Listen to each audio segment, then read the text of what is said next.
दोस्तों, एक नारा जो स्टूडेंट्स के बीच में नीट के दौरान हुई चीटिंग की वजह से उठ रहा है वो है चोरी हो गई मेरी सीट, वी वांट रीनीट। ये नारा आज 23,33,000 स्टूडेंट्स लगा रहे हैं। हम अपने चैनल पर पहले भी बता चुके हैं कि नीट में इस बार क्या धोखाधड़ी हुई है और स्टूडेंट्स की इस पर क्या प्रतिक्रिया है, पर एनटीए ने उस समय कोई जवाब नहीं दिया। अगर आप चाहें तो हमारी उस वीडियो को यहाँ ऊपर क्लिक करके देख सकते हैं। वीडियो में आगे बढ़ते हैं तो आप सभी जानते हैं कि 4 जून को इलेक्शन के साथ साथ नीट का भी रिजल्ट आ गया था, जो काफी हैरान करने वाला था।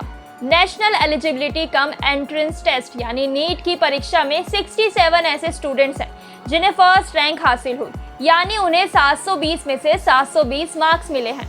सबसे बड़ी बात कि टॉप करने वाले 67 बच्चों में से 6 बच्चे ऐसे हैं जिन्होंने एक ही सेंटर पर एग्जाम दिया, जो कि हरियाणा के झज्जर में है। वहीं इस एग्जाम में कुछ बच्चों के नंबर 718 और 719 आए हैं, जो परीक्षा की स्कीम के लिहाज से और मैथमेटिकल तरीके से बिल्कुल मुमकिन नहीं है। हम ऐसा इसलिए कह रहे हैं क्योंकि नीट में एक सवाल सही होने पर स्टूडेंट्स को 4 मार्क्स मिलते हैं, वहीं किसी सवाल का जवाब देने पर मिले हुए मार्क्स में से 1 मार्क्स काट लिया जाता है, यानी कि नेगेटिव मार्किंग होती है। अब मानिए कि किसी स्टूडेंट्स ने सभी सवालों के जवाब लिखे, जिसमें सिर्फ एक जवाब गलत हुआ तो उसे 715 मार्क्स मिलेंगे।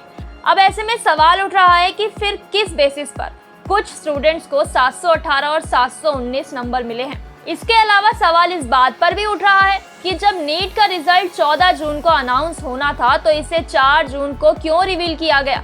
क्या ऐसा जानबूझकर इसलिए किया गया ताकि लोगों का ध्यान इलेक्शन रिजल्ट के ऊपर टिका रहे और नीट के रिजल्ट पर कोई बात ना हो?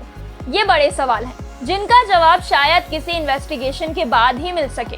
फिलहाल तो 24 लाख स्टूडेंट्स के डॉक्टर बनने का सपना बीच में लटका हुआ नजर आ रहा है। वहीं दोस्तों, ये भी सामने आया है कि ओएमआर शीट की चेकिंग में भी गलती की जा रही है। ये सवाल मध्य प्रदेश के एक स्टूडेंट ने अपने ओएमआर शीट में मिली मार्क्स की हेराफेरी पर उठाया और वो जबलपुर हाई कोर्ट जा पहुंची। तभी से यूपी के नीट कैंडिडेट्स ने प्रोटेस्ट करना शुरू कर दिया, जिसमें वाराणसी और कानपुर के स्टूडेंट्स भी जुड़ गए हैं और अब एनटीए से जवाब मांगा जा रहा है।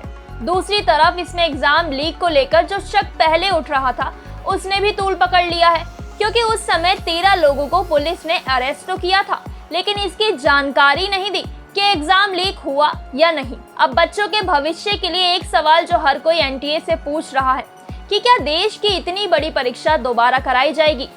दोस्तों, एनटीए ने इन तमाम सवालों का जवाब देते हुए 6 जून को एक प्रेस रिलीज जारी की। इसमें एनटीए ने कहा कि कुछ स्टूडेंट्स को 718 या 719 नंबर इसलिए मिले हैं क्योंकि उन्हें ग्रेस मार्क्स दिए गए हैं।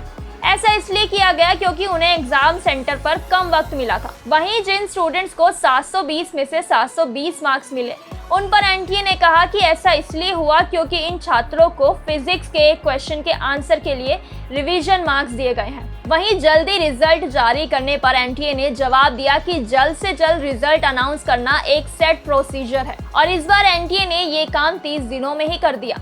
वहीं इसके बाद 8 जून को नेशनल टेस्टिंग एजेंसी ने एक प्रेस कॉन्फ्रेंस की और उसमें एनटीए के डायरेक्टर ने कहा कि यूपीएससी के फॉर्मर प्रेसिडेंट और एकेडमिक्स की कमेटी नीट में हुई गड़बड़ी को इन्वेस्टिगेट करेगी और अगले 7 दिनों में ये कमेटी अपनी रिपोर्ट पेश कर सकती है।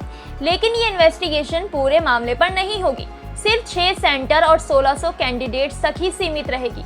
वेल दोस्तों, इस जवाब से स्टूडेंट्स तो खुश नहीं हैं, क्योंकि आज देश के स्टूडेंट्स का फ्यूचर दांव पर लगा है।